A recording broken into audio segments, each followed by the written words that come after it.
Welcome, Clackamas County. I'm sorry, Clackamas Community College Board of Education. Regular meeting. It is Wednesday, April the 15th, tax day, 2026. It's around 6:30? 6:39 p.m. and I'll now call this meeting to order. Katie, would you please call the roll? Yes, thank you, Chair. Position number 7, representing Canby and Malala, Irene Konev. Here. Position number 6, representing Estacada and Colton, Jane Reed. Here. Position number 5, representing Westland and Wilsonville, Ryan Ingersoll. Here. Position number 3, representing Gladstone and Johnson City, Wade Hathorn. Here. Position number 2, representing Clackamas and Happy Valley, Rob Wheeler. Here. Thanks for not waiting for me. Position number, I'm glad you made it. Position number 1, representing Milwaukee, Elena Krolenbrock. Here. Position number 4, representing Oregon City, and our chair, Josephine Jo Crenshaw. I am here. Now we will have our labor and land acknowledgement from our board members. All right, thanks. Starting with the land acknowledgement, we acknowledge that the Clackamas Community College campuses reside on the traditional homelands of the Clackamas, Cascades, and Tumwater bands of the Chinooks, as well as the Tualatin and Pudding River bands of Kalapuya and the Northern Malala people. They lived and prospered by maintaining strong cultural ties to the land and through wise management of resources.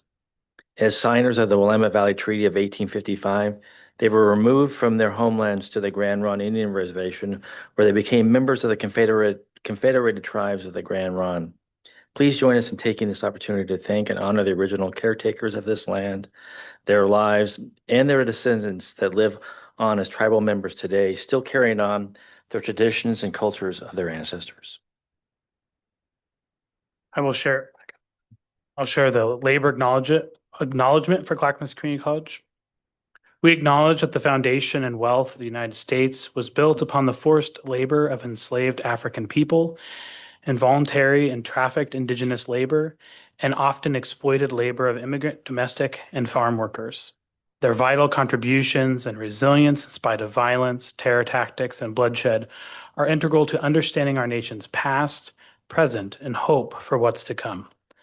The prosperity many enjoy today is rooted in centuries of labor extracted under conditions of injustice, inequality, and ongoing systemic oppression. Acknowledging this truth is a step toward honoring those who are denied justice and toward creating a future that is more equitable, inclusive, and humane.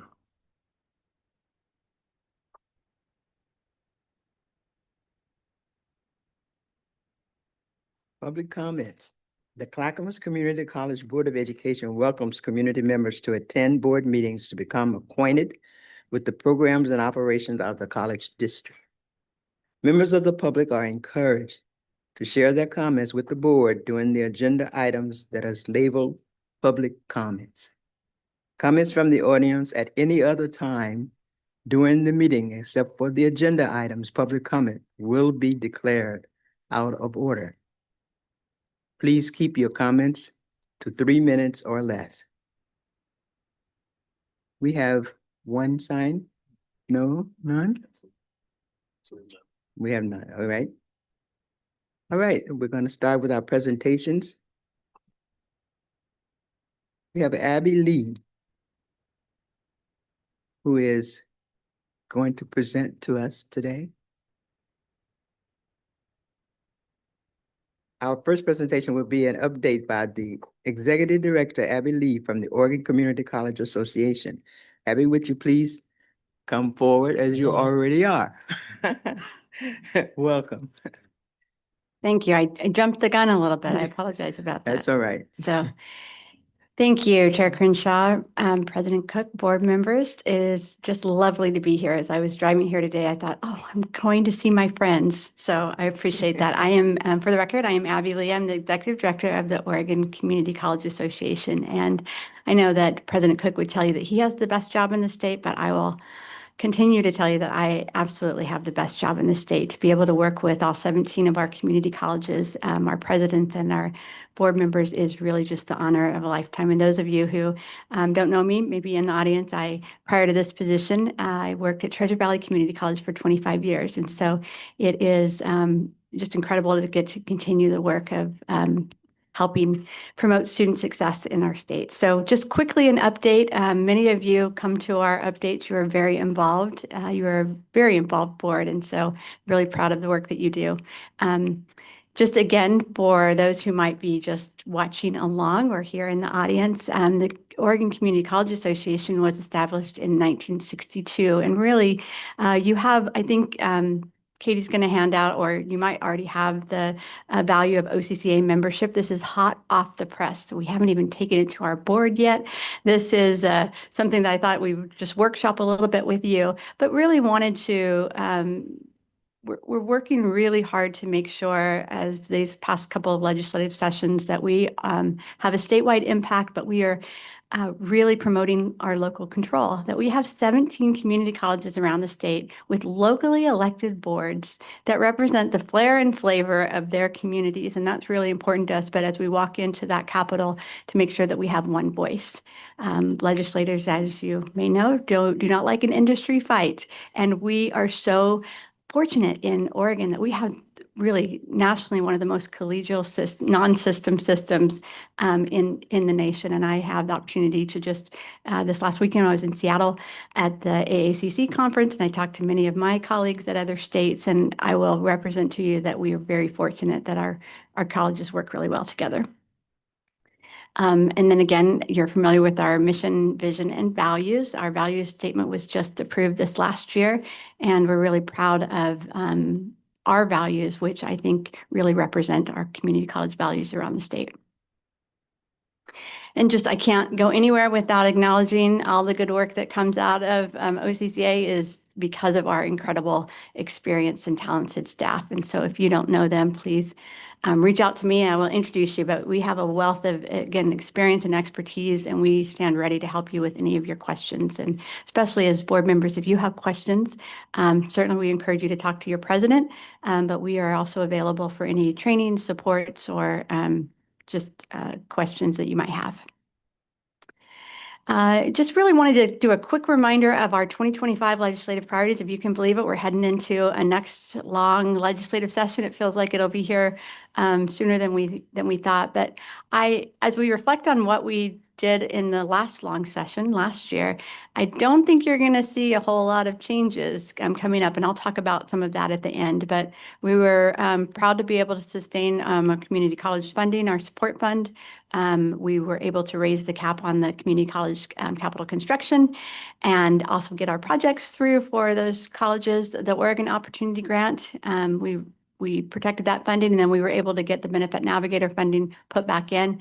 And then we had an ask for co-requisite training funding, but we were able to work with HEC on a different priority, and we are using some of the president's strategic funds to try to move that forward. And I will offer to any faculty that are listening, we still have a lot of work and clarification on that process. Just really wanted to highlight one of your students and some of our advocacy tools that we have. We have a lot in our toolkit, a lot of expertise and resources for you. But we just thought it was so incredible as we our Ways and Means budget presentation is obviously our big Super Bowl in pitching our priorities. And one of your students was there to testify, and she called us that morning and said, I can't come, I don't have childcare. Sorry. And we said, no, bring your son. This is exactly what legislators need to see. And it was one of the most memorable opportunities and presentations. So thank you. And thank you to each of you who come and advocate on behalf of your college and all of our other colleges. I continue to say that while we steward OCCA, you are the Oregon Community College Association.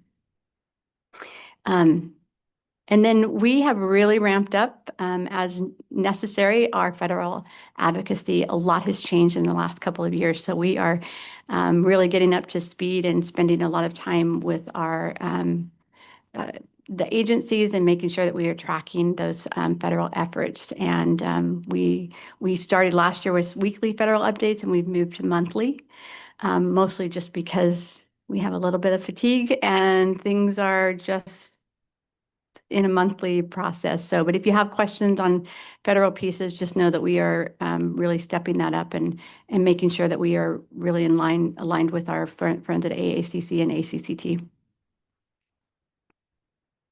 And then near and dear to, I think, your heart and definitely my heart is our board development. What you do is phenomenal. The fact that you serve, it's a volunteer position, but you are elected, so you have all the fiduciary responsibilities, but you really come with a service heart. We want to make sure that you have the training and resources that you need. And so we do that through our board governance summit. Many of you have came to that, and so appreciate that. And then our annual conference. And so I couldn't leave without acknowledging our outstanding administrator, Dr. Tim Cook. And we're really proud of the work that you do. So thank you for that. And we are gearing up for our conference this next year, which will be in Sun River at the same weekend. So we hope that you can join us. We're really going to be focusing a special track throughout that on board governance and board development. So you will be able to, if you so choose, just pick that as throughout the whole track at our conference. So, and again, we had our legislative summit during the long session. We'll be doing that again. And then I hope that you've enjoyed our lunch and learns. And if you haven't been able to attend those, they are all recorded online. We, I think this last year especially, have been able to bring some kind of deep dives into PERS and student success programs and other opportunities. And those are all on our website. And anyone can watch that. So again, just wanted to remind you that we spend a lot of time advocating on your behalf and representing you with our policymakers and our partners. And then we're especially proud of our board policy and procedure program and all the communications that we have on our newsletter and white papers and lunch and learns and other things. So quickly, 2026 legislative session. For a short session, wow, it was the longest short session I've been through.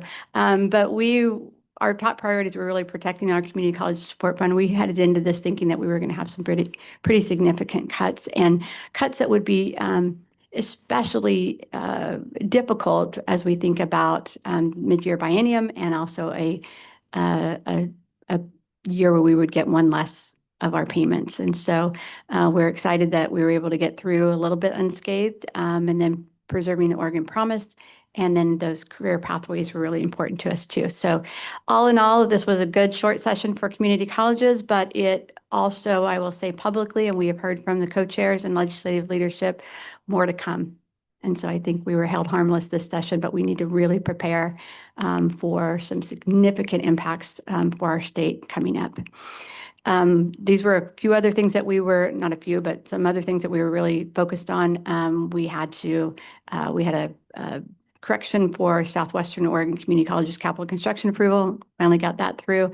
We spent a lot of time in the last couple of sessions talking to legislators about local control and about governance. And I think there's more that we could share on that issue, but I think that we've made some real inroads with our legislators to recognize that our boards can set policies, and we have a lot of one of the issues about clarification was how we involve our students in decision-making at our colleges. And as you know, our students are paramount to that, and our accreditation requires that. And you do an incredible job of including those voices. So we're going to try to elevate more of that going forward.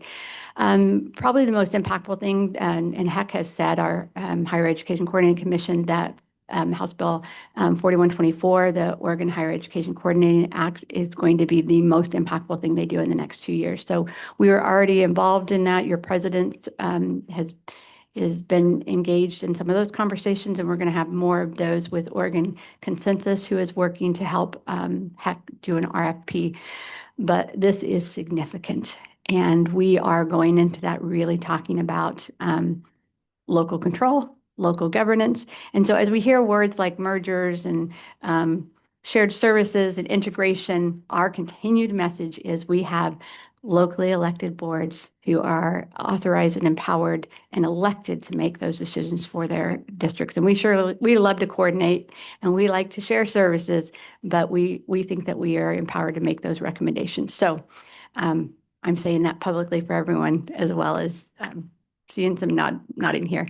We also had a student fee autonomy proposal that didn't move forward, but we're really paying attention to that. And then these public meeting laws, we'll find out on Friday whether or not that bill gets signed or not. And the meal guidance, I think we got that squared away so that you are able to have meals on campus. Then this last piece I know is so important as we talk about the ICE notification alerts and how that rolls out for our colleges. Karen Smith, who you all know, is just phenomenal. She is working. OSU is really kind of ahead of this because they have to present it to their board. Their next board meeting won't be until October, and so they have kind of a next month deadline. And so we're working really closely with our university partners and some of our K-12 partners to get some feedback on how we should approach this. And we expect to have some model policies out next month so that your boards can look at that in July and in August, because the implementation is September. So more to come on that, and we're really focused on making sure that you have the information you need to comply with those notifications.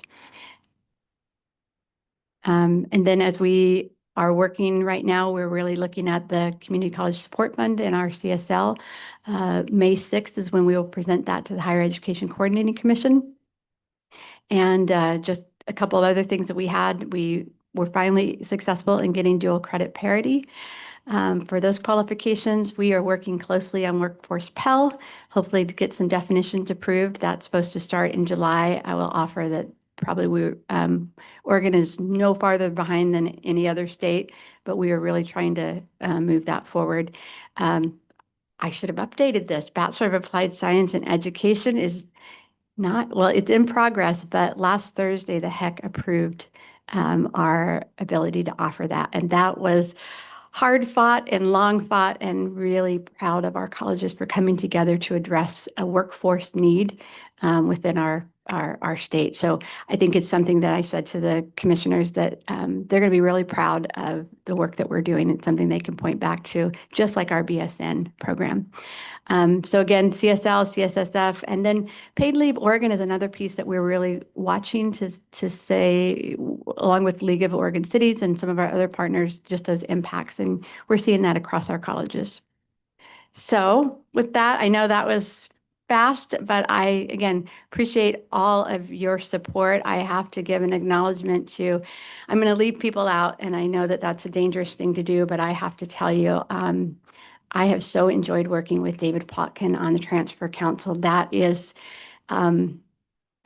sometimes thankless work.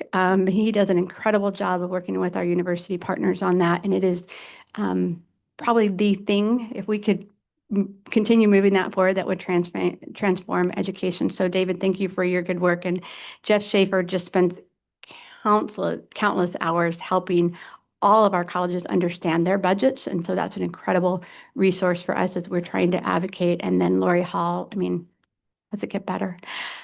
So her expertise and experience in helping statewide are other communication professionals around the state, new ones as well as experienced. And so I know I've probably forgotten some people, but again, the work that you do to help our other community colleges makes a difference for equity and student success around the state. So thank you so much, and I'm happy to answer any questions.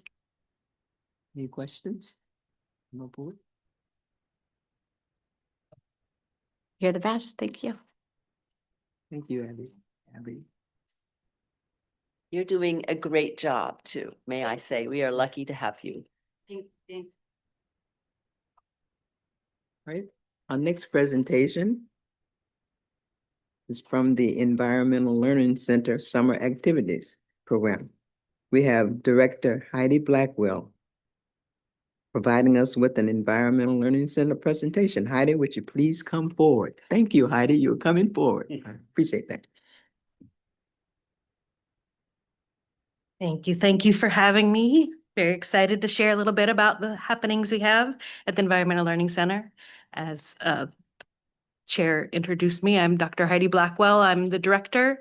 I'm going on 2 years now at the ELC. Let's see. Oh, I went too fast. So the first was just acknowledging in our work that we do with the ELC that Indigenous practices for their upkeep and our programming is very important to us, which aligns with the college missions. The ELC was originally made by arts students that were there at the Smucker's building that just came down in the 1970s. They wanted an outdoor classroom, and so they built the ELC that we have today. That is a wonderful outdoor learning environment. It's a 5-acre site. It is an educational piece, but then also a community asset. So the 5 acres that we have there are open to the public. We share that space throughout the day when we have our field trips. There's any number of people walking their dogs, feeding the ducks, sitting on the benches. Even today in the rain, they were eating lunch out there on the. So it is open to the public, dawn to dusk. And again, during the summer, that will still be the opportunity. The ELC itself, our programming will be happening from 10 a.m. to 12 p.m. daily. This was based on something that we tried during the school year where we opened up our classrooms for families to come and drop in and do programming based on different environmental education themes. The book that I shared with you is the book that we'll be going through and will be the different themes this summer that will base our, because of some funding, we can offer it for free or donation based. There's no registration necessary. We do have a Spanish staff that will be there, so we'll be able to offer information in Spanish as well. We have lots of great partners that we work with right now. We're hosting a Master Gardener series, and they'll be there during the summer because we oversee the community gardens as well. And so on Tuesdays and Fridays, they'll be having talks over in the community gardens. There's currently a series of openings with the Haggart Observatory. We have we'll say a vintage piece of equipment there that's used, and the Rose City astronomers also bring their own materials to do talks at least monthly. And then the Streaming Team is a youth corps group that we have that helps with the upkeep, and we do educational opportunities around the upkeep of the ELC with the Streaming Team. So we function very, very heavily on depending on our volunteers. And so the first Saturday is a little more organized, where we have some educational opportunities around removing ivy, identifying the good plants and the weeds and things like that. And then we also have individual opportunities based on interest and availability. We have retired folks, students, stay-at-home parents that'll come and help with our educational programming, with any number of things that we need to happen at the ELC. We do have some paid programming going on. We have field trips planned with like West Lynn Parks and Rec. We'll have some of our career exploration, which is where professionals in the water and environmental related fields coming and sharing information. And we have Oregon City School District coming out to check that out. We have at least one professional development class with our macroinvertebrates, which is half of a day. Again, professionals that are getting their continuing ed credits will spend at the ELC, and then they'll go out and do some field work. So that'll be happening. At least that class is scheduled right now to happen. So we sit in a very unique spot. We very much feel supported by the college, but as an enterprise, we do depend on a lot of other partners. And so this reflects some of the partners that we work with to be able to offer our programming. We need grants and donations, and then different contracts. And so these are our partners that help us be able to deliver all the programming that we do. So we do have some great summer programs, events that we invite you to come and check out, explore the outdoors. The theme's gonna be insects this year, and that's kind of our north side partners, we call it over there, the Home Orchard and the Clackamas Volunteers in Medicine, the Farmers Market. So June 6th, we'll have an event that we're all putting on together and inviting families. We also have the Oregon City Rotary and Optimists that are gonna be supporting that event. Every year we do a star party with the Rose City Astronomers. Usually we do it on the athletic field, which is not available this year. So we'll have to find a new space, but that will be a full moon on August 27th. And the Rose City Astronomers will have their own equipment out there to help budding, people that want to know about astronomy. And then the ELC open house will be September 24th. We've done this the last couple of years. It's the week that everybody's coming back after summer. And so we'll just invite people over to the ELC. But we don't need to talk about that yet. We want to get, enjoy the summer first. Mhm. So we do hope to see you around the wetland. This was our one visitor one time. We had the river otter there and that made a big splash, but you never know what you're going to see at the ELC. Happy to answer any questions you might have. Well, I just have one question. Are there any fish in the pond? There are no fish. Back in the day, there used to be actually a salmon hatchery there on that site, but right now, no fish. We do have a discussion where there's a mobile fish pond that has been suggested for us to set up during one of our events. So we might be able to bring the mobile fish pond.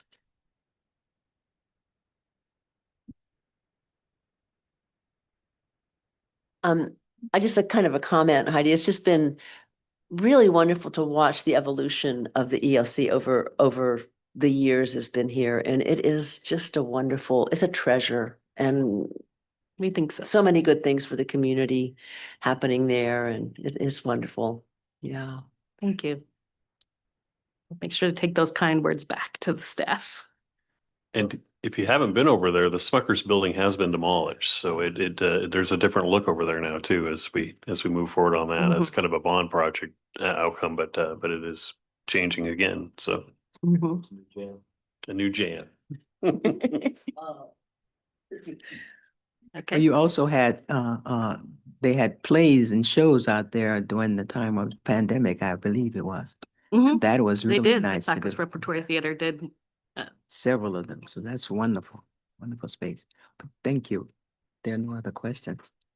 Thank I you. had one Go. quick one. Yeah, yeah. What are the age ranges for the summer drop-in programming that you're targeting activities towards? I mean, we've definitely preschool, early elementary is who generally we've had some older students, or we've had some adults that are kind of interested in those different themes because we do have our naturalists there to provide the information. So we can serve a number of different levels.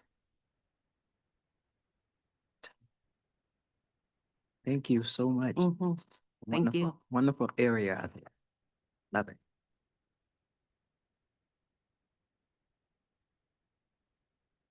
Right,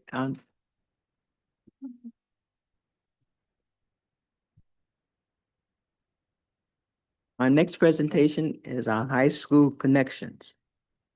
Summer camps presentation. Our presentation will be provided by Thomas Brown, who will share what the High School Connection Division has planned for this year's summer camps. Tom, you already here too. Thank you. Go ahead. Okay, good evening, board.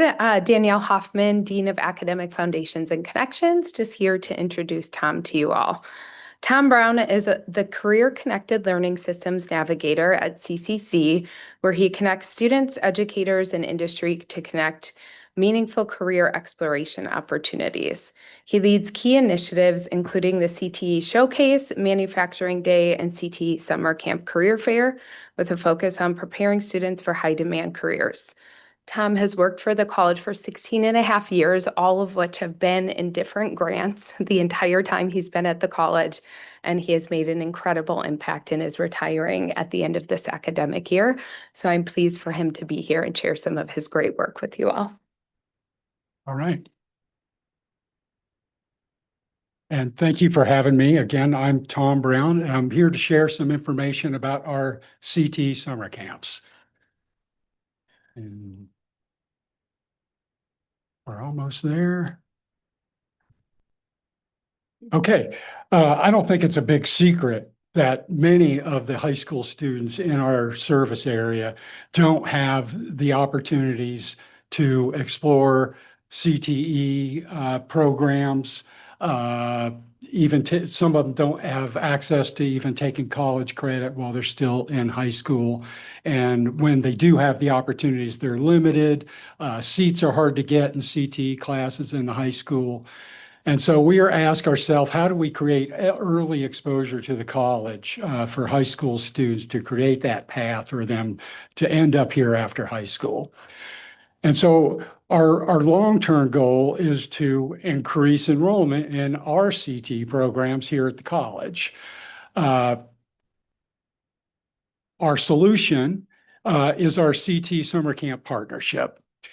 This started back in 2018 was the first year that we offered them. We offered them virtually during the pandemic. Students who either live in Clackamas County or go to school in Clackamas County entering the 9th grade are eligible to apply. We typically offer 7 different subject area camps. It's early exposure to the college. They can get college credit or audit the courses. And they're all hands-on and engaging, and they have a really good time. And the best thing about it is there's 0 cost to the families. This has changed a little bit since this slide was developed, but we align our course offerings not only with the CTE programs that are available in some of the high schools in our service area, but they're also aligned to our CTE programs, hoping to get students to do some exploration, get them involved, hopefully while they're still in high school, taking some CTE there, and then coming to the college to finish out a certificate or a 2-year degree. And those are close to what we're offering this year, but we had a little bit of change. And so students can earn either 1 college credit for a lecture lab course or a 2-credit lecture course. They're all aligned to fit within the 27.5-hour week that we have during the summer. Putting this on is expensive. We're very fortunate to have our Perkins grant allocation, and that pays for the bulk of the summer camp. The Perkins allocation goes to transportation, translation services, all of the instructional costs, supplies, materials, and printing. The one thing we can't use Perkins for is to pay for lunch for the students. If we're going to have them here on campus from 9 to 3, we have to feed them. And more, we're finding that they show up in the morning at 9 o'clock and they're hungry then. So now we're having to have snacks and those kinds of things around for them because if you're hungry, you're not learning. And so that is the blended funding model that we've put together. My director, Nicole Sims, has to go every year and raise funds for the food. And we bring in all kinds of partners that, maybe I have $1,000, maybe I have $2,000, but we need to raise $12,000 every single year to pay for the food and lunches during the program. The foundation has kicked in, Clackamas ESD, our Career Pathways grant, our Workforce Ready grant has kicked in, the STEM Hub. We had 2 years of funding through the Ignite Healthcare grant that really paid for quite a bit of stuff, and a second cohort of medical assistance for 2 years. The way we select students, because we have a lot more demand than we have seats in class, we do a equity-related lottery. You can see our priority areas are students on special education services, first-generation college students, gender non-dominant and the chosen career fair. Like, males have an extra point if they're going into medical assisting, and females will have an extra point if they're going into manufacturing. Free and reduced price lunch, first-time camp participants, and new this year, as we've been able to start collecting better data, we're seeing that we're not having great participation from our rural schools. And so we're giving an extra point this year from rural schools to try to get more of those students here on campus. And another thing we do provide is transportation from the home high school to the college and back every day to get them here, to get rid of that barrier of transportation. If you don't have a driver's license, or mom and dad are working and can't take you and come pick you up during the week. This is our 2025 numbers. We had 314 eligible applicants. 150 students were offered seats. 135 completed the full week of camp. We usually will see a couple of dropouts, especially it happens in August. And it's pretty hot out. And some of the activities are outside, and we've had a few students drop out because of heat. The equity driven lottery was used, and then students and families are notified in June. And then we monitor that between June and August. If plans change and people drop out, we pull one from the wait list and move them forward. Student demographics from 2025. Because of our lottery process, 41% identified as students of color. 53%, I think, 53% are eligible for free or reduced price lunch. 36% received special education services.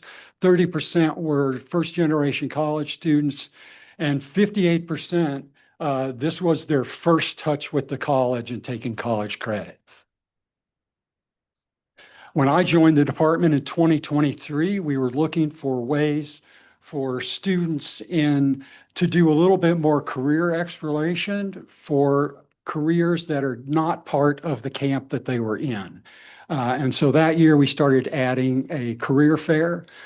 We bring in some of our most trusted partners that not only align with the camp offerings that were camp subjects that we're offering that year, but we go outside of that to make sure we have a really good mix of employers for them to talk to.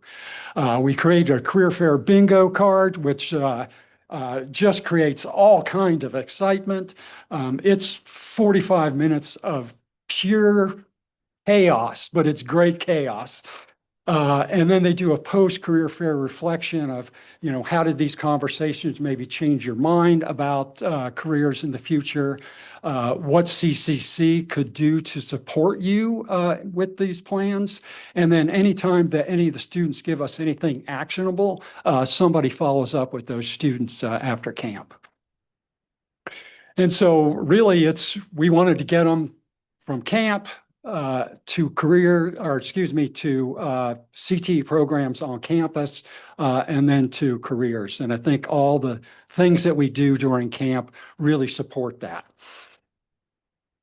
Not only while they're here are they learning about the subject area they're in, but they're learning about all of the CCC programs on campus plus transfer, the dual credit opportunities that are available through them through their high school. We make sure that we know about that as individual. And one thing I think I skipped on here is those 150 students represented 26 high schools, charter schools, and homeschool students. So we get a really good mix. And so we're really telling them about, what's available to them now while they're in high school, and then what's available to them after they graduate high school and what their next steps are. And happy to answer any questions that I can. How do the students and the parents know about this opportunity? Is that through the high school connection? Great question. Boy, we do so much outreach. It's on the reader boards in the high schools. It's in the community newsletter that goes into every household in Clackamas County. We do social media. If there's a way to get the word out, we get the word out. And how soon do they fill up? Like, is it as soon as it's open, people start applying or? Yes, gosh, I heard the other day we already have 150 applications, something like that, and that was a couple of days ago. And it's only been open for, I think, a week. But when does that close, the application process close? Because then you do the lottery after that, correct? Yeah, I don't know the date off the top of my head when that closes. We can find that out. But yeah, we do leave it open, families have a great opportunity to be able to get into that. And it was another thing that we promoted at the CT showcase with all the families that showed up last Tuesday night. And as I go out to career fairs at the high schools, I'm promoting it out there as well. I guess I have more of a comment than a question. I'm pleased with the interest, right? 314 applicants, they said. I'm sad that more than 50% of them don't get to Don't participate. get in, yeah. But I'm very intrigued by that. There's that much interest, so that's encouraging. Wish we could accommodate them all, but it's kind of an expensive program. Yeah, you're right. And I wish we could too. I wish we could too. Yeah, well, you're very knowledgeable on the topic. Thanks for coming. All right, thank you. Before Tom goes, we've already had a retirement celebration and thank Tom for all of his service, but I just want to publicly again acknowledge the work not just with the summer camp programs, but the CTE showcase, the manufacturing day, all of these different efforts that Tom's put in here. I mean, we really owe him a debt of gratitude and for all that hard work. And he's definitely going to be missed here at the college. So thank you so much, Tom, for all that you've It's done. been the highlight of my career and working time, my 16 and a half years here. It has just been, I love to come to work every day, and I'll challenge that she has the best job in the state. I think I do. We don't need to have a scuffle about that. I will just vote tonight. Thank you. Thanks, Tom. I did look up the date that it closes for the CTE summer camp applications. It looks like it opened on March 16th and it closes on June 7th. And they do have an information session that's happening on Tuesday, May 19th from 6 to 7:30. And that was in the packet, the flyer for that one. Terrific. Thank you for all those great presentations, Heidi, Tom, and Abby. We appreciate it. We got something out of it tonight. So we appreciate you coming for us. Thank you. Now, this is going to be the hard part here. Tonight, we're going to go into the consent agenda. You're looking at me like I'm crazy. So it's a hard part. This is the hard part. So tonight's consent agenda consists of the following items. Minutes from our work session on 3/18 of 26. Number 1B, 2026 to 2027 board meeting schedule. Our board policies, number 1C. BBA, organization or authority, duties and responsibility of the Board of Education. BBBA, board member qualifications and election or appointment. Number 1D, new programs, Human Development and Family Services, HDFS, Associate of Art Transfer, AAT. A new program, Human Development and Family Services, HDFS, Associate of Science Transfer, AST. Number 1F, new program, Sociology, Associate of Arts Transfer, AAT. 1G, new program, Sociology, Associate of Arts Transfer, AAT. 1H, new program, Psychology, Associate of Science Transfer, AST. The acceptance of our 2A monthly financial report. Number 2B, our personnel report, and number 2C, our bond update. Does anyone wish to pull anything from this consent agenda for discussion? Yes, Chair, I would like to remove B, B, B, and BBBA board member qualifications and election or appointment for discussion. BB and BBBA. 6C. Yeah, 6. Okay. Thank goodness that's 6B. And I don't necessarily want to remove this, but I would love, I thought them to give a little explanation of what the new programs are. And when these were part on this, just a quick explanation of that. On all of the new programs? Okay. Yeah, D Village. Sorry to put you on the spot. No, it's okay. It feels like it, based on Abby's kind words, feels like a test or something. These are all transfer degrees. And they consist of a core transfer map and a major transfer map, resulting in a course articulation policy, curriculum articulation policy.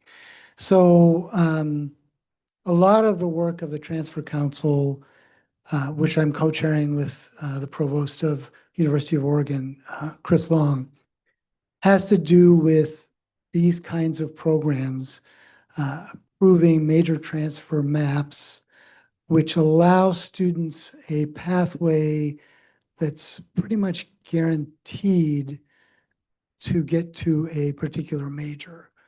And that's been one of the issues with, there have been a number of issues with transfer in Oregon. One of the significant ones is that while the Oregon Associates of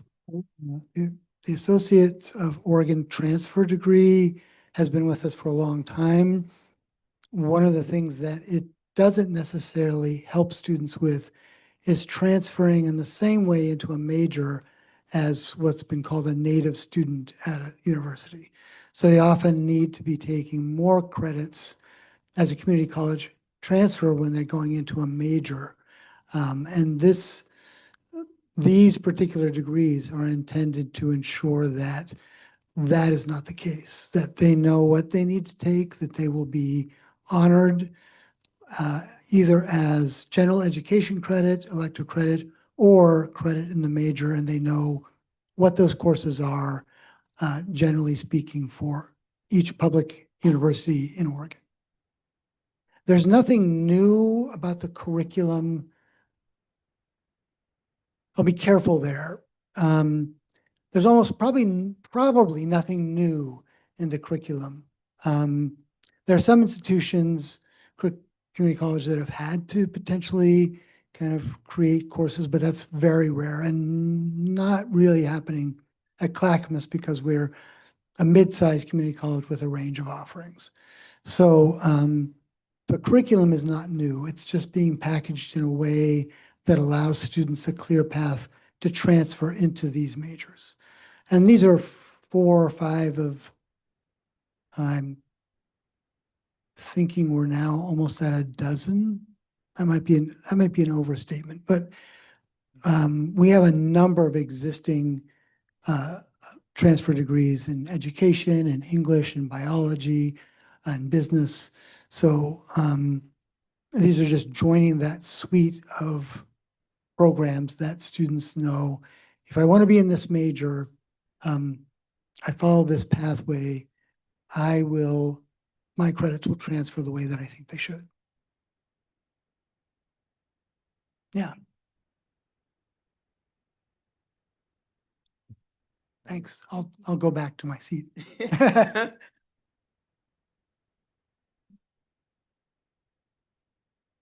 you okay with that? You wish to keep it in? Oh, yeah, I just wanted. Yeah, explanation, okay. All right, then. what we will do first here, you pulled out 1C, right? I mean, Yeah, do you need a motion for the consent agenda? yes, that's. Yeah, I move to approve the consent agenda with the request to remove item 6C, right? Otherwise to, what's that? 1C. I'm sorry, 1C, right?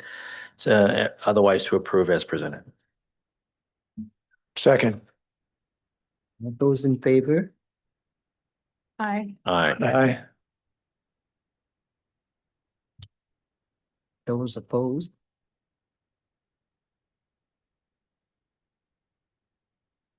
Right? It passes.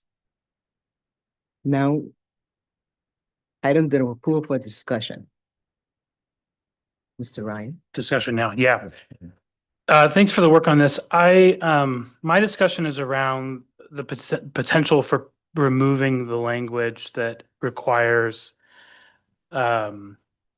residing within the zone for which they're seeking to serve has resided within the zone for at least 1 year immediately preceding the election or appointment. I am good with the person residing in the district for a year, but particularly because of my zone, the zone is cut literally in the biggest community in Wilsonville. And so I have concerns that a person would, for Wilsonville, for example, have to have lived in that area, in that zone of the district for 1 year. In my research that is not absolutely conclusive, and so don't quote me on this, I found nothing in PCC's or Mount Hood Community College's language that requires that. And they also have multiple zones, some that kind of cut through intricately. So for that reason, I would move to remove the language that says Residents in the zone. yeah, well, maybe I'll just say, yeah, residents of the zone. I think I was going to say the exact words, but that's what I would move to remove from that policy, just to allow more flexibility. Um, I have a question. So I live in, in Estacada, and would that mean that someone who has not lived in Estacada, they have lived in Wilsonville and they're coming out and they want to run in Estacada, they can do that? Is that right? Yeah, I mean, they would have to live in that zone when they file for election. But they wouldn't have had to live in that zone for 1 year previous to that. Right, okay. I mean, it's just it's sort of I can't imagine it kind of coming up because but I just kind of think that somebody should have an awareness of their community. And they're very different communities in the county, but I mean, in our, in our area, but they may not get elected if they don't represent the community. So maybe that's a moot point. I don't know. Yeah, and I think probably from my perspective, looking at the map, I don't know why it's drawn the way it is, but I think Wilsonville is unique in this sense of how it is drawn, because even like the main Wilsonville Road, south of that is in the Canby district. So you could like move to like the neighbor and you would all of a sudden be outside of the district. I think the reason I am proposing this was because I didn't see that as being the same case for PCC and Mount Hood. So I didn't necessarily think there was a strong reason that we should be operating differently than those districts, unless there's some reason why we would maybe want to. I do think you're right in the sense, though, that if you're running for election or you're proposing to be appointed by the board in the absence of election, if somebody leaves, you would definitely need to know something about that zone, and the citizens would probably want to know who you are as well. So, I mean, yeah, I think that's kind of, yeah. Well, if I might comment, I know that kind of was something I bumped into when we had a house fire. I live in Canby, but I had to move to Wilsonville. So I had to really stay within my district when I was renting a house while my house was being remodeled. And so that was a big stressor to like try to be in the same district. Luckily we were able to find something, but it could have been a scenario where I couldn't find temporary housing, and in my case, the rebuild took less than a year, but it could have taken 2 or 3 years, which sometimes happens. So, I think as long as when a person's running, that's where they live, but if they end up moving or halfway through or something like that, especially if other districts don't have that clarification the way this reads. I'm open to being a little more ambiguous because all kinds of things come up. Or people move because they bought a house somewhere else. I don't know where to go with this because you said in the district, correct? This is when you're running. Sorry, if the language, I might be missing up the language. So the district is the full thing, the zones are we each represent zones. I am suggesting, or my motion was to remove the requirement that the person lives in their zone for at least 1 year prior to putting their name, prior to running. They have to live in that zone if they're going to be representing that zone, but for 1 year previous that they lived in that zone. So for example, I would not have been eligible I lived in Villebois, which is where Director Irene, that's her zone, just less than a mile away from where I live now. If I would not have moved as early as I did, I think it was with 2 years, I would not have been eligible for this position, essentially because I did not live. So it's sort of removing that requirement. And I did not see that requirement in the 2 closest college districts. So I didn't know if there was a strong reason why Clackamas had it, for example. And yeah. So my assumption is my motion has to be seconded for it to move on. And then it goes for a vote. And if it doesn't, then yeah. You have a second. Okay, it's been moved in second. A little more discussion. Would you, how do you feel about 12 months in the full district versus just a zone? Yeah, and that is in there, and that's what was affirmed that the lawyer was good with. So you do have to live in the district for 12 months, and that's written in the policy, so that would stay in there. This is just the zone. Yeah, is the motion as we understand it, is there 2 provisions, both residency in the district and within the zone. And Ryan's just asking for the zone piece of it to be removed, but the residents within the district within a year are still required. I definitely As I like the understand it. district, but I guess I'm not married to the zone, but the district is more important to me. Anyway, so we're up for a vote, Yes. and the vote is to remove the zone language, the one year residency in the zone. Okay. So Ryan, could you restate that? The motion that is on the floor and that has been seconded is to remove any language in BBBA that requires a board member to have lived in that specific zone of which they're going to represent for 1 year prior, but they will continue to still have to have lived in the district for 1 year prior. Did I state that correctly? Everybody else understood that, right? Mhm. Good.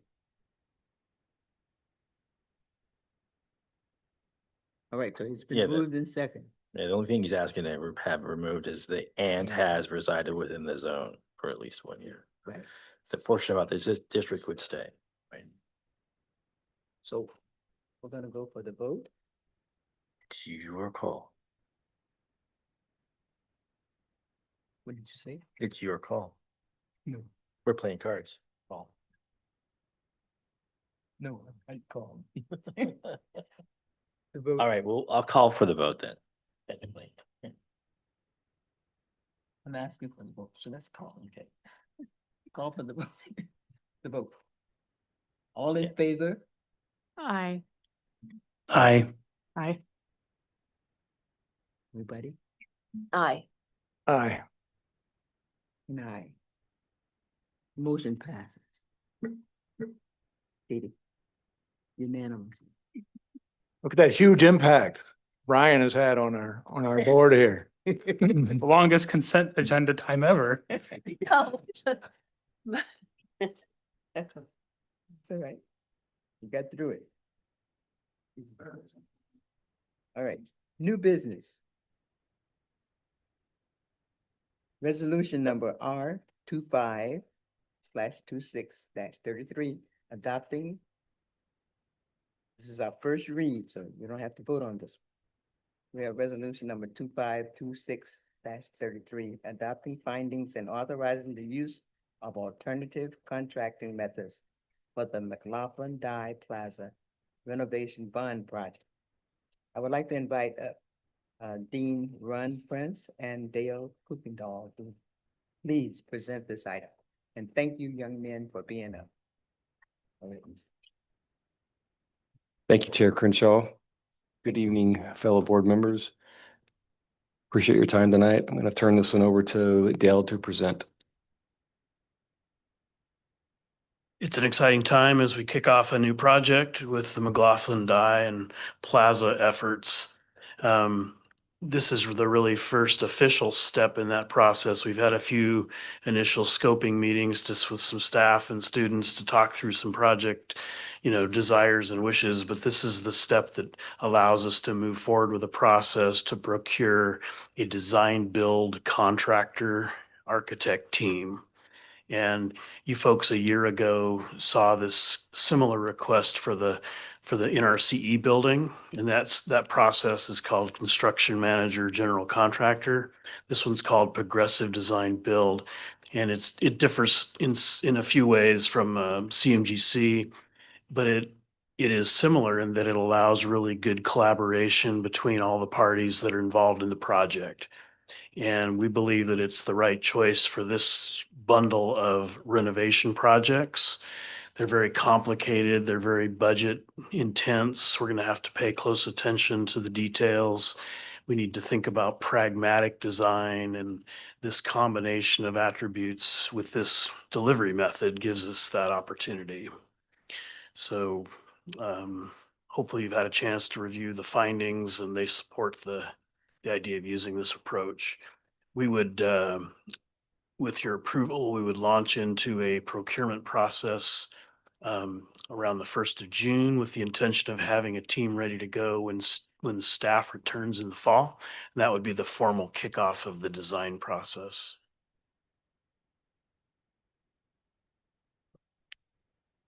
Any questions from anyone? Yeah, Yeah, sorry. Go ahead. I had a few questions about the different bid processes. So the standard one is the design bid build, and then this one would be the progressive design build. In the standard format, who does the design work if it's not a contractor? Is it somebody that's like in-house here, or is it like a separate contract for designing and then a contract for building that follows it? Procure a design team, architects or engineers. They prepare bidding documents, and then we advertise those publicly, receive bids, and then select a contractor. It's a separate process, and it's not well suited for these complicated renovation projects.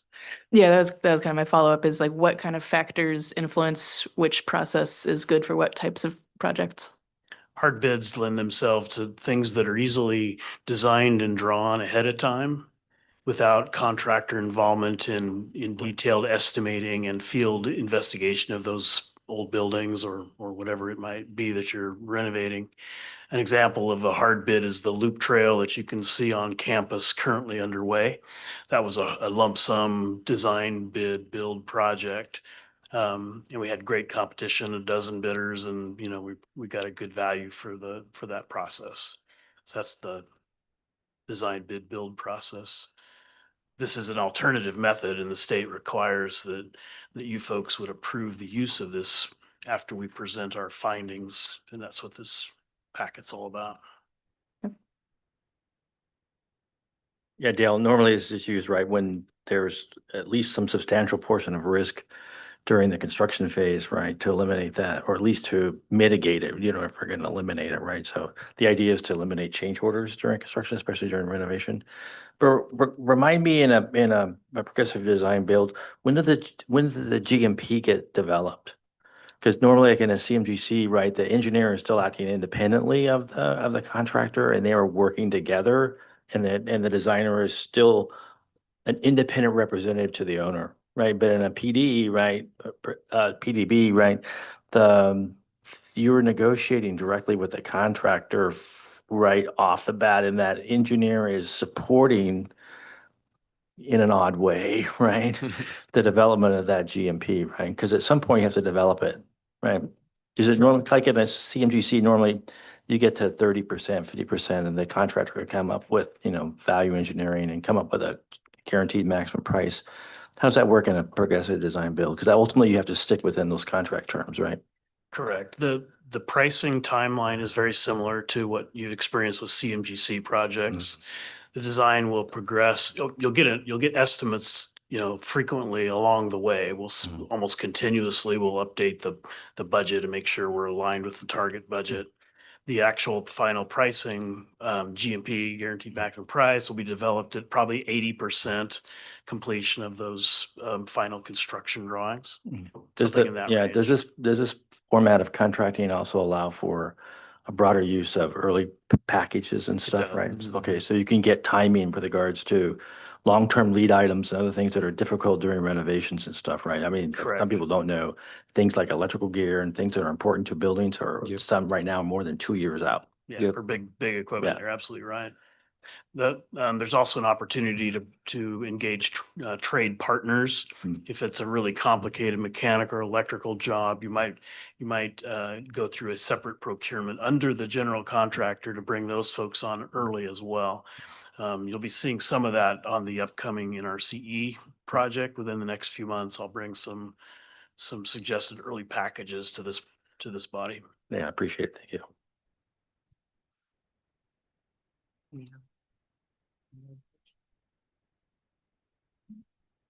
So this is coming back next month? Next one. Second read next month. As long as there is no additional funds that we will have to pay you guys, we'll be just fine. Yeah, to clarify here, but I believe the process is such that the board's action here is to approve the draft findings, right, at some point. This is the first read of those. Yes. So this board has to Yep. approve the findings that are associated with that. So when you look at that, you have to read those. Those are, and they're answering questions that are specifically within the statutes, right? That's correct. A through N. 14 of them. Yep. Terrific. All right, thank you. And this is our new business for action. Resolution number R25/26/29, authorizing contracted services with the Anderson Roofing Company, Inc.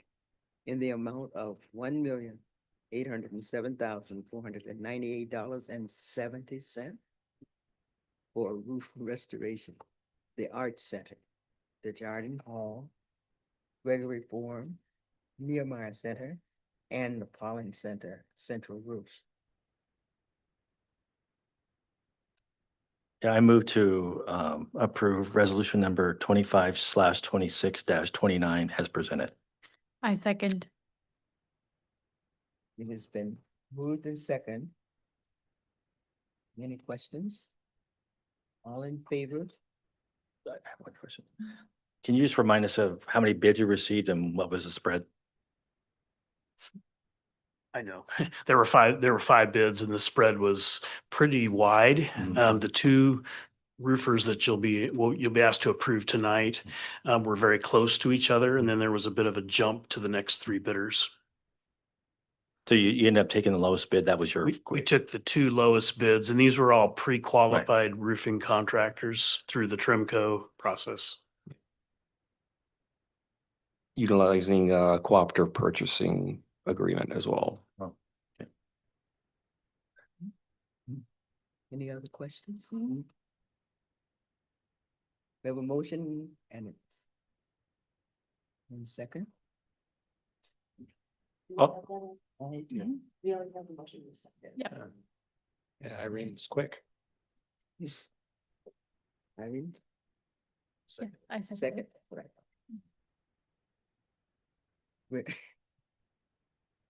All those in favor, please say aye. Aye. Aye. All those opposed? The motion passes. We are now at resolution number R 25/26, authorizing contracted service with ABC Roofing in the amount of $788,394.05 for roof restoration of Harmony East and Wilsonville Central roofs. Move to approve resolution number R 25/26-30 as presented. So it's been moved in second. All those in favor? I just, one more time, just for the record, right? Again, the same question, right? How many bids did you receive? and What was the spread? Yeah, it was 5 bids and Anderson and ABC were the 2 lowest. Oh, of you those took, that 5. you had a group Correct. designation too. So Mhm. sorry, I didn't get that from before. Thank you very much for clarification. I'd just like to add, one of the things that we did to get to this point was, we have a certain amount of deferred maintenance monies, right? And that we've been allocated. One of the things I couldn't do in good faith is just make decisions to start replacing a bunch of MEP equipment without knowing that the envelopes of our buildings were tight. And so we completed a full envelope study of all of our campus buildings. And that study yielded roofs that could just take restoration, which is what this is involving, complete roofing replacements and then vertical surface restoration. So we're gonna have a few 3 different phases of projects come as a result of this envelope study that we presented.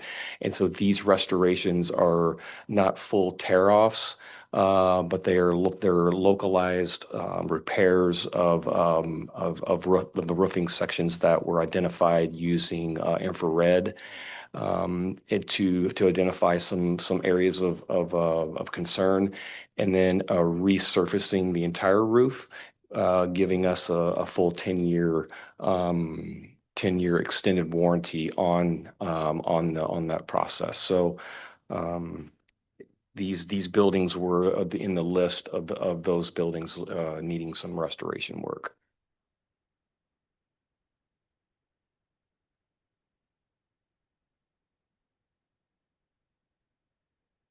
Those in favor? Aye. Aye. Aye. Aye. Those opposed?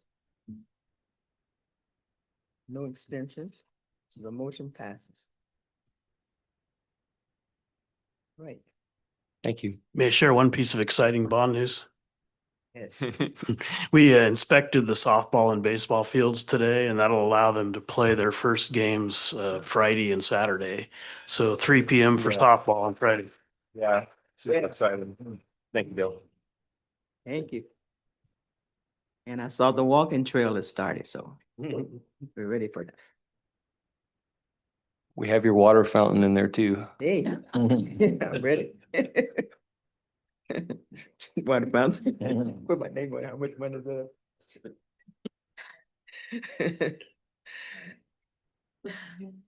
All right, we're on number 3, resolution number 25/26-31, naming newly constructed Natural Resources Center after Terry and Cheryl Holden. And I see they are making their way forward, so I don't have to read all of the rest of this. So, hello there. Hello, Chair. Hello, everybody. Yeah, we are here to have you consider the resolution to approve the naming of the Natural Resource Center after the Holdens, who have made a generous gift to do so.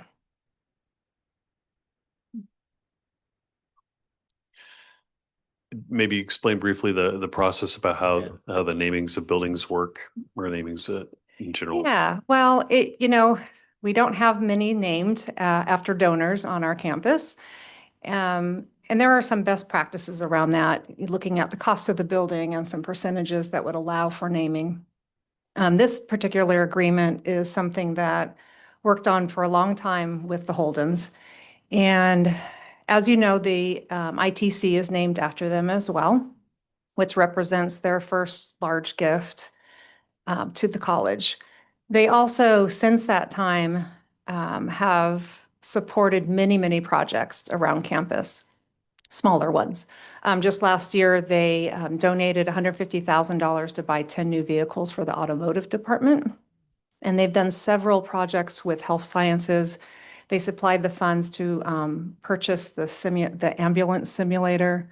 They've assisted in the remodel of the medical assisting space at Harmony, several different things. So their dedication to our campus and our CTE programs is well established.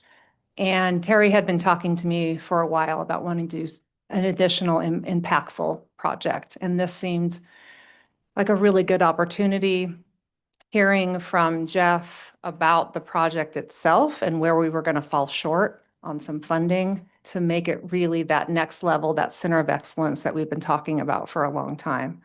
And so that's why I felt that this was the perfect thing to approach Terry with, and he agreed. So it's the process is that there has to be a substantial gift, and that's not only did we set it with that, but I also worked with Jeff really closely on figuring out where that gap was. The gap, as it turns out, is a little bit closer to 3 million, but knowing that we have so many projects on campus with the bond and around our CTE, decided to ask for the 5 million, and that's what we agreed upon. Yeah, so the total gift, we had a $3 million gap that we had identified potentially in the Natural Resources Center. We met with the Holdens. They really wanted to commit to helping with that gap. Overall, that agreement is a $5 million agreement. And so that was enough for us to hit the foundation policy that allows for us to do a naming rights for a building once they get over that threshold. So that's really the nature of why we're here today. It's for the naming piece. And process-wide, board policy-wise, is the board of the foundation names different rooms or different spaces on campus, but if there's a building name, that they need to bring that to the board for final approval. I just have a question. For how long does that name stay on the building or? This agreement will be in perpetuity. In the agreement, though, there are clauses that protect the college and the donor. Morality clauses, they're called. Yeah, so it's in perpetuity unless those are violated on either side. Do we have another building on site that's named after? Yeah, the ITC is named after the Holdens as well. And that was before my time, 2021, I think, or 2020. Excuse me. Isn't there another one? There are other named buildings, but I don't know if they might have been in memorial or in honor, but not because of a donation. And that might be something that I'm just not, I don't know, not to my knowledge.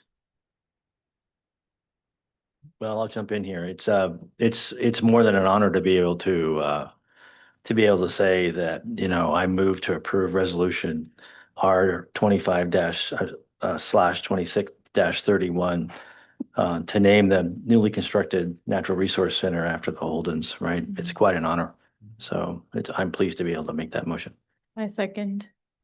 It's been moved in second. All of those in favor? Well, I just have one other comment then. So in the open period, right? The Holdens have been and gone beyond belief here in this regard, I guess, right? But it's really a tribute to the foundation to be in the presence here, right? I think if you weren't, directly involved, in the original ask and stuff, right? Certainly your presence and the presence of the foundation and its mission are a key factor to the outcome that we see here today. And I just wanted to commend the foundation and all those that are involved in the foundations and its mission, right? This is a huge gift, and it will give for the rest of the generations onto this campus, right? But it's really part of the mission of that foundation to have that happen. And this has got to be a really exciting time for you. Yeah. Thank you. Yeah. Appreciate that.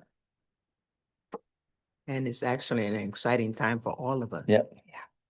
It's a service that, as he said, will live on in perpetuity. Yeah, and I think that it's possible that we'll have even more support from the Holdens in the future if we continue the relationship the way we have. Yeah, if I may, the Holdens are far and away our largest benefactors now, just to date, over $10 million in support of the college. And once we have a clearer date for a groundbreaking in the fall, we'll celebrate them and we'll celebrate this building. But yeah, they've been great supporters for us and for the work that we do. But really is, thank you for that comment about, it's really credit to the foundation, all the work that you've done to get us here. Thank you.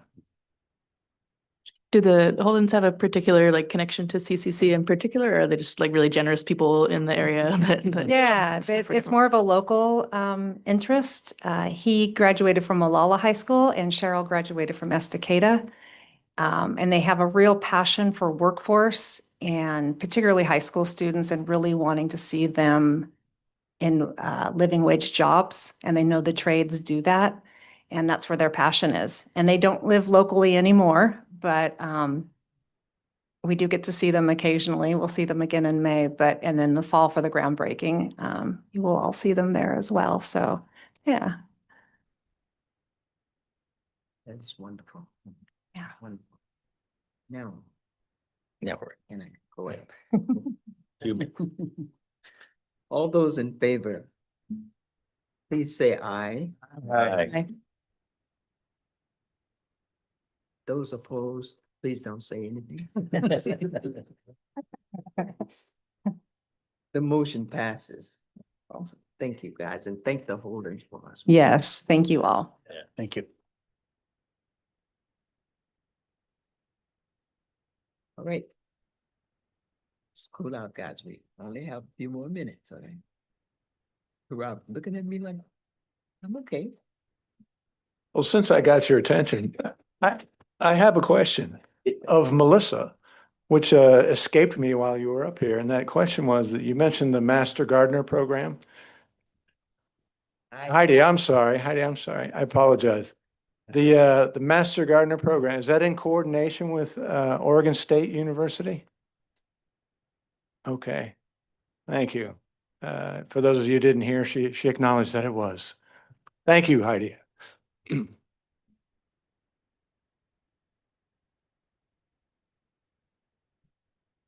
Association reports. Do we have Brianna here today? No? So we don't get an ASG report.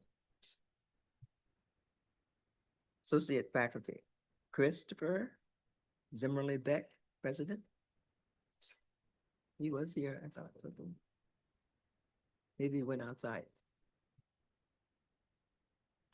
Okay, Jennifer Pope.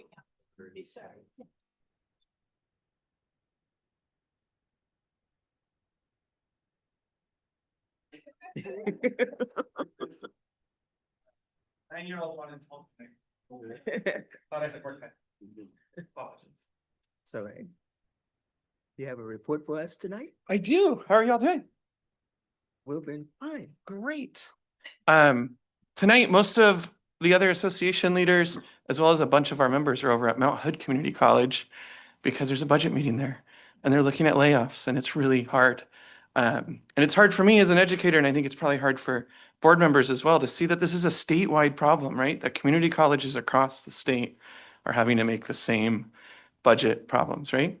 Hearing Abby talk was so great. You know, Abby, if you're still here, I might have the best job. So, but it's so wonderful that community colleges are a place where so many people get to say they have the best job, right? That's really special. But it's frustrating as an educator to continue year after year after year to watch these budget cuts happen, to sort of see the pressure that you guys are under, right? On one side, you have union leaders like me, faculty who are saying, you got to pay us more, you got to do more, you got to do more. And then at the same time, you have a state who's saying, no, you can't do more. In fact, you have to do more with less, more with less, more with less. And at a certain point, more with less is just less. And I think in a lot of ways, that's where we're at. That's where our members are feeling. So my report to you guys tonight is really like letting you know that like faculty, we're not just showing up at Clackamas to have these conversations. We're, you know, a bunch of our folks are at Mount Hood right now. I bet when we have a budget meeting, you know, we might have some Mount Hood folks here too. And I know we all welcome that. I've been reading a lot about labor history and how public sector unions got good, strong living wages in the 60s, 70s, and 80s. And there were moments of collaboration between public boards and unions where they were able to really push states to fund schools. And I just really want to like open the opportunity for us to start having conversations about like, how do we change the dynamic in the state so that instead of having to plan for every single legislative season to be stressful and hard, how do we start to make this an aspirational process that educators, students, administrators, our elected officials all feel is moving things in the right direction? Because my hunch is most of us right now don't feel like the way education is being funded works. So that's my report tonight. It's more about that big picture stuff. Associate faculty are working hard. It's week 3. I always like to say I have great students. I'm teaching both for CMC and more traditional students here at the college, Clackamas Middle College CMC. And it's so wonderful getting to teach high school kids who are, you know, young adults and learning how to be college students and are being set up for success, and work with our more traditional students too. So that's what I've been up to. Thanks, everybody.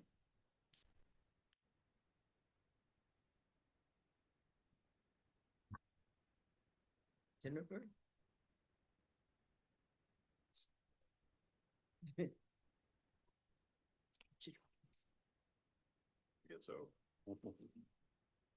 Charlie is not here tonight either. So President Cook, I think I'm down to you now. Yes.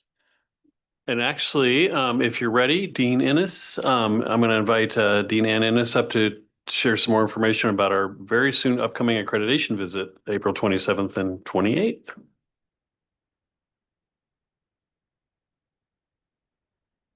Good evening, board. I think this is maybe the 3rd time I have come to talk to you about this visit, and I don't even have slides tonight. So it's a very short update to let you know that 2 weeks from today, actually the on-campus visit will be over, and we'll be looking at the report afterwards, or getting ready to think about the report afterwards. So just to quickly update you, we have finalized our schedule as of Thursday of last week. There's been a couple of adjustments, some meetings added, some meetings moved or no longer needed. We have managed to get everybody assigned to the appropriate meeting who's attending for CCC, and they're all looking through standards and some preparation documents right now to be ready to respond to questions from our visit team. I met with the visit team and the chair in particular last week, and I know they're excited to come to our campus and already diving into the report that you have both last meeting and this meeting, and get to learn a little bit more about what we're doing here. One thing I want to let you know about our schedule is that we've had to condense some of our morning meetings. So for those of you who've been chatting with Katie about perhaps attending the breakfast with us on Monday morning, we have condensed that time a little bit. So I would just encourage you to check in with Katie if you're thinking about attending, so she can give you a timing update. And then the last thing I want to let you know is what comes next. So as I said, they will be here in 2 weeks, Monday and Tuesday. The visit finishes at about noon on Tuesday. And the last thing that happens is they give us some initial impressions before they leave. That will be President Cook, the executive team, and a couple of other folks who will join us in this room. And the peer evaluation team will let us know a little bit about what they've seen, some initial impressions and feedback. After that, in 7 days, I will receive a draft copy of their visit report. We'll respond with any points of fact correction to let them know, oh, actually, it's this way or that way. And then I have about 7 days to do that. 7 days later, they'll send a copy of the near final report. And if there's anything in there that needs a response, we'll have 10 days after that to respond to it. So if you're thinking, oh, by the end of May, we'll have a report, unfortunately, the commission does not meet until July. So it will be late July when I come back to you and let you know that we've had that report accepted and what the full outcome of that is. So with that, any questions that I can answer for you all, or anything else you'd like to know about the visit?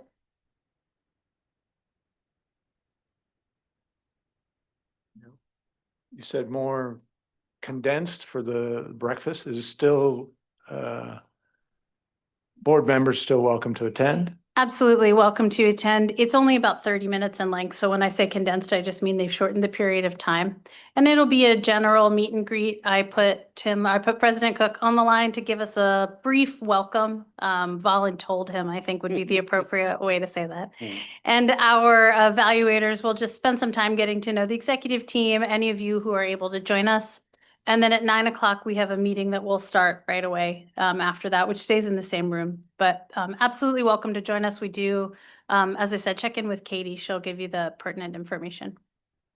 We just wanted you to be aware that we will Yeah. actually have to kick you out by 9 a.m. Yeah, well, I wasn't going to say kick you out. I was going to say Katie will give you the cue, which is we're going to transition into the meeting now. So, my language was more Katie will give the cue rather than kick you out. But Again, thank you for taking on that role. Sure. And I just wanted to say how impressed I am by that report too. I was Thank you. reading through that again and it's so thorough and interesting. It's a lot of information in there.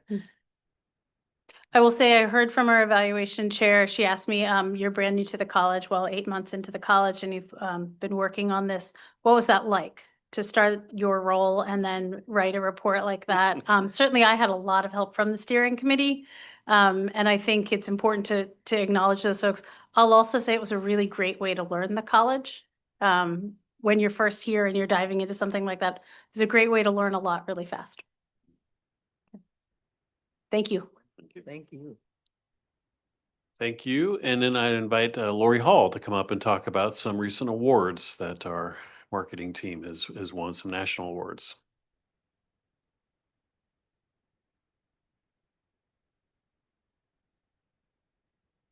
Good evening, Chair and Board. I'm here to share the good news tonight that our College Relations and Marketing team had a perfect hat trick at the National Marketing, Public Relations and Marketing, they're Paragon Awards. So this is a organization that's strictly for community colleges who work in public relations and marketing.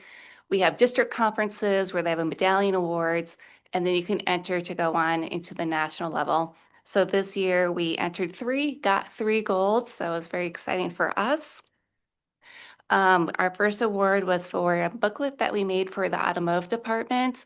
It was geared toward working with business partners and getting donors. So it's really geared toward those audiences and not necessarily recruiting students. But I wish I had one with me because Kevin, our designer, it was shaped like a yield sign and it flipped up on a diagonal. So it was a really unique design that you did. Our second award was for our CCC This Week weekly email newsletter that goes out to all employees. So that was really exciting for that. And then our final one, big surprise, Rocks campaign.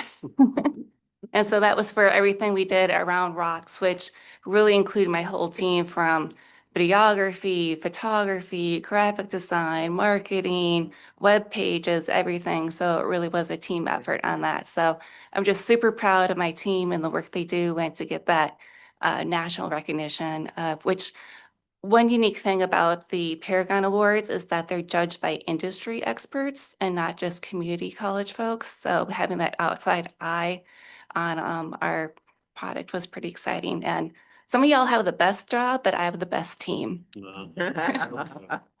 Well done. Any questions? No, it had to be the Peachtree folder thing, right? The PG, yeah, Right. sold it.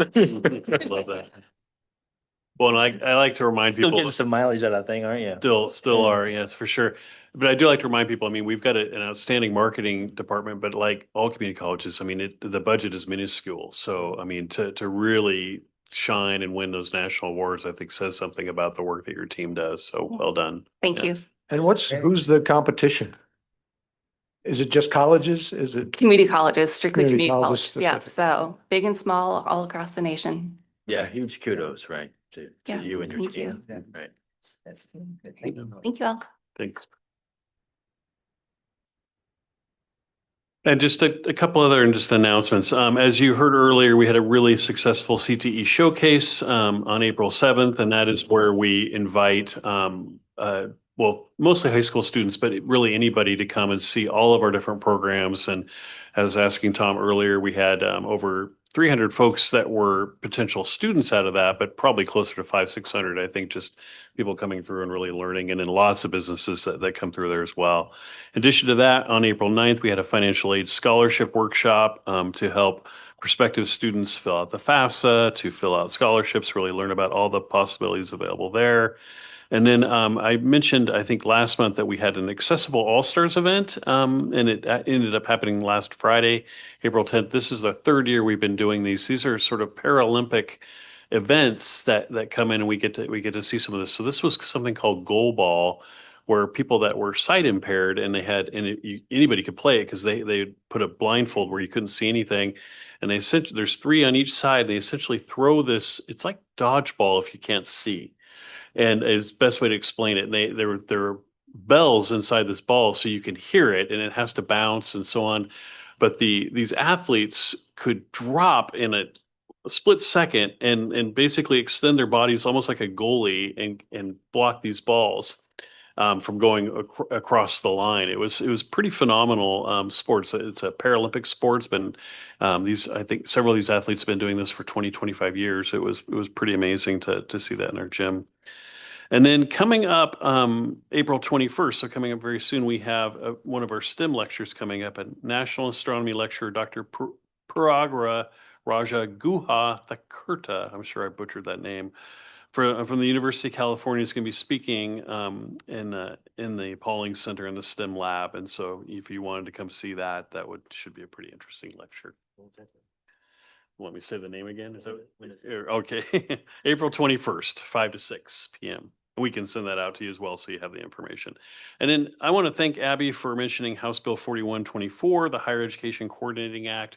I've mentioned here before that there's with that bill passing, there's a lot of interest from the legislators about the universities and the community colleges really looking at shared services, potentially mergers. Mergers are really looking at the universities primarily, but we're all in this bill.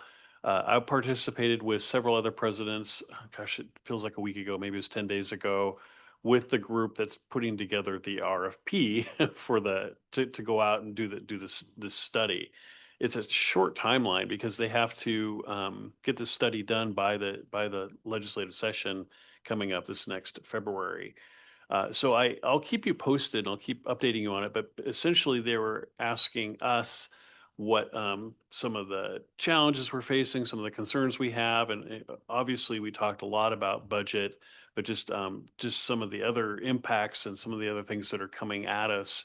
And then how does Oregon position itself so that we can address these? So I don't know if Christopher's still here, but what Christopher's talking about there, this lack of funding and some of these challenges that we've had, this is very real. And we're seeing these impacts at our sister colleges. We're seeing the impacts here as we address this. And so I'm optimistic and hopeful that this bill will help us get to some other areas, but we really need to stay on top of it and really watch. And so I know OCCA has really been very involved working with HEC and how how this is going to play out. And I know all the presidents and myself included are also quite interested and will be very involved. But very shortly, there'll be a consultant and organization that will come through that will be doing some work over the summer and into the fall with this thought of preparing a report to go to legislatures this fall. So I want to make sure you're all very aware of it as it's coming along. Any opportunities that you have, of course, to give feedback, I'll make you aware of, and then as it goes along, I'll continue to make you aware. I think it's a hard time for all of us in higher ed right now in Oregon, and I think this is something that we need to be watching, and I'm optimistic that hopefully it'll help us really think differently. And is there more resistance coming from universities or community colleges? I think there's resistance. Yes, I think concern just about sustainability and viability and how we really think differently about how we're functioning and how we're running. I don't know if I'd characterize it as a different level of resistance. I know there's certainly some real challenges, funding challenges with our universities right now that the community colleges, because of our focus on workforce and because of some of our local funding sources aren't in as challenging as positions, but we're clearly, as you're seeing in our sister colleges, all of us are having challenges right now, and the state really needs to think differently about how we're funded.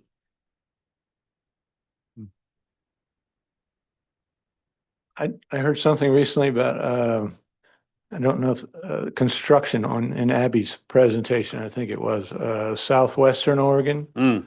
Community College. Is that, how long have they been around? Southwestern's the oldest, aren't they?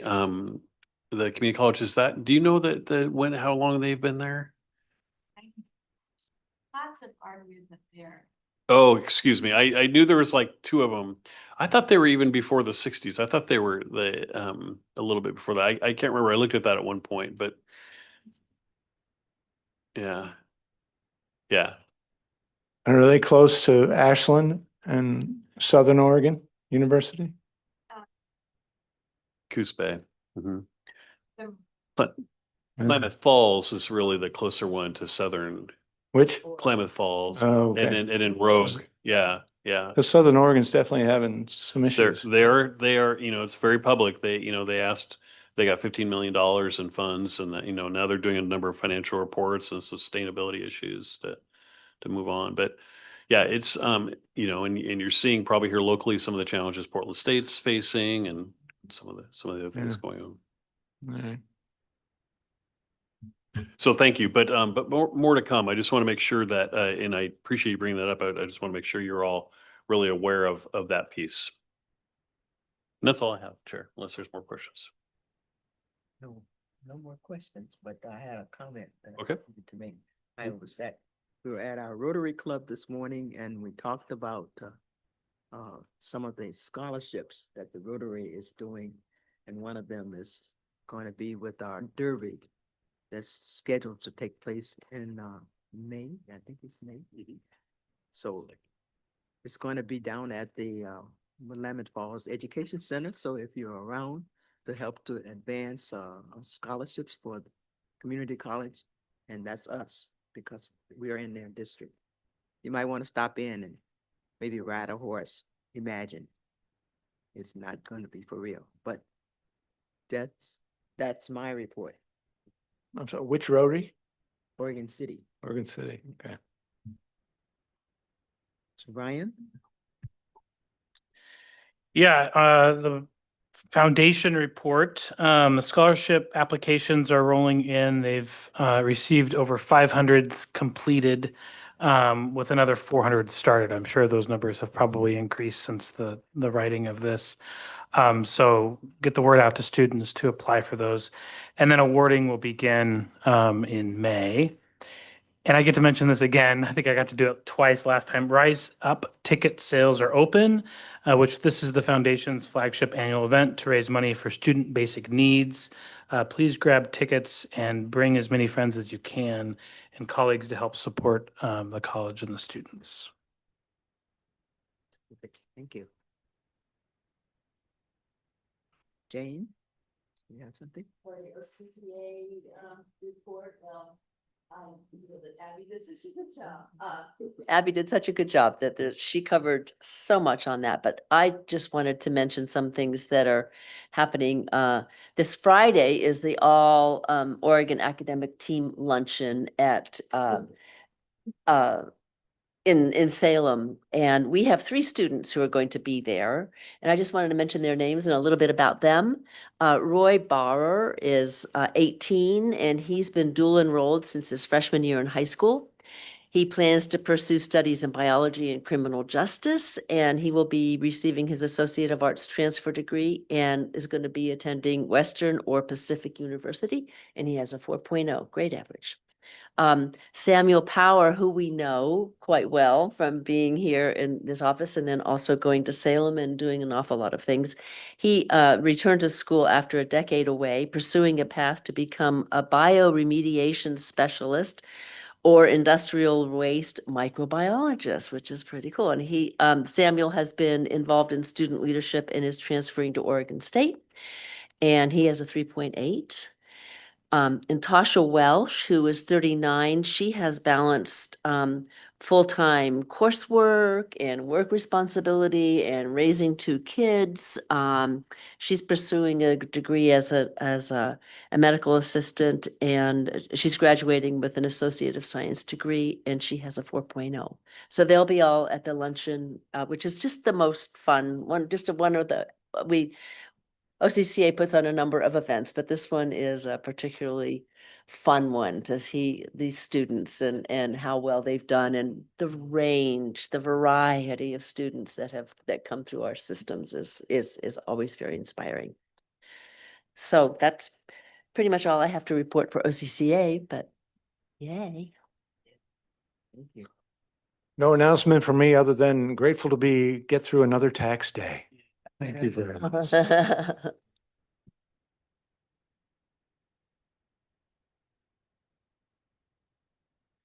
Yeah, I'll be attending on Friday, so I'm looking forward to that. So thanks for sharing about who the students were. I didn't Yeah.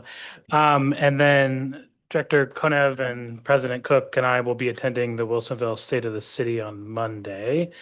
And then I just want to give a shout out to Lori and her team and whoever else helped.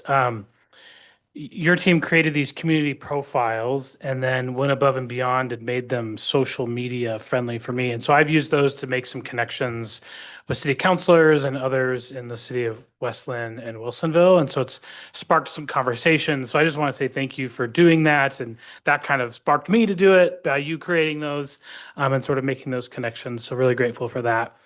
And it was also this is an interesting story too. So my son is playing baseball for Wilsonville. He's in a 10-year-old team. And the other day we were up in Vancouver and he's playing West Lynn.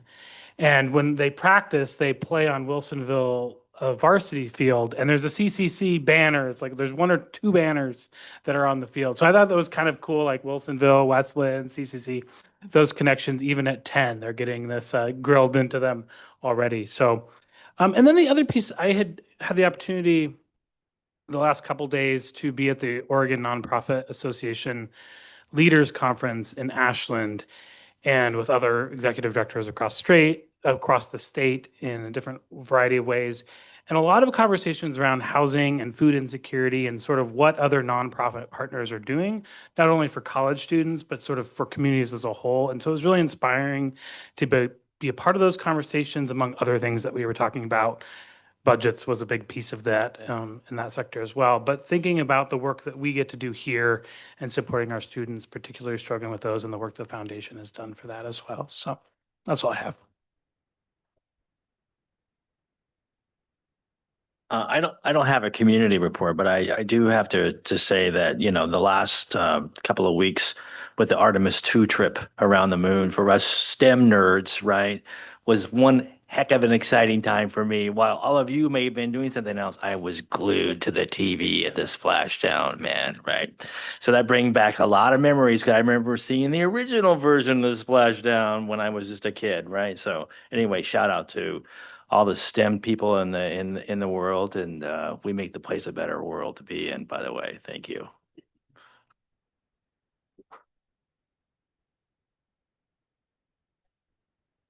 I'm excited about Monday and making our presentation to the city council and spending time with Dr. Cook and my fellow board member.